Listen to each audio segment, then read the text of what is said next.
You're not failing because you're bad at arguing. You're failing because you think more stronger. Niro Sivanathan, a behavioral scientist and professor at London Business School, reveals the surprising flaw in how we build our case. Weak points don't help your message. They actively kill it. Imagine selling a perfect set of luxury dinnerware, then tossing in 6 cracked plates. Suddenly, the whole set feels cheap, even if the good ones are still valuable. Your brain does the exact same thing with ideas. So why do we keep watering down our strongest arguments? Let's break down the counterintuitive science of persuasion and how to make people actually listen. Dinnerware experiment.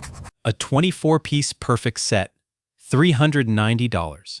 A 40-piece set with 6 broken items, $192. Why? Broken items dilute perceived value. Same with arguments. Weak points, for example, itchy feet in a drug ad, make strong points. For example, heart attack, seem less severe. A student who studies 31 hours a week gets rated higher than one who studies the same plus lists irrelevant details. For example, plays pool monthly. Next time you argue, cut the fluff.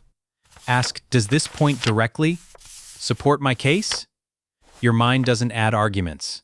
It averages them. Sivanathan explains, diagnostic info, relevant facts, strong. Non-diagnostic info, irrelevant details, dilution. For example, Tom studies 31 hours a week but mentions his siblings and hobbies. Result? Listeners average all details, lower GPA rating versus Tim, who shares only study habits. Before speaking up, ask, what's the ratio of strong to weak points in my argument? Pharmaceutical ad study. Ads listing minor side effects. Itchy feet. Next to major ones. Heart attack. Make risks seem smaller. Result: people perceive the drug as safer. They pay more for it. Workplace, for example.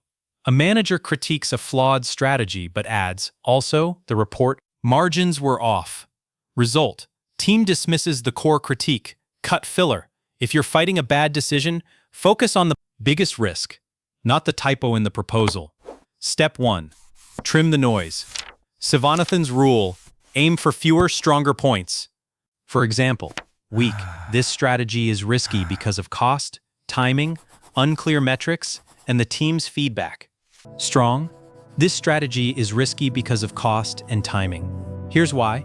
Step 2.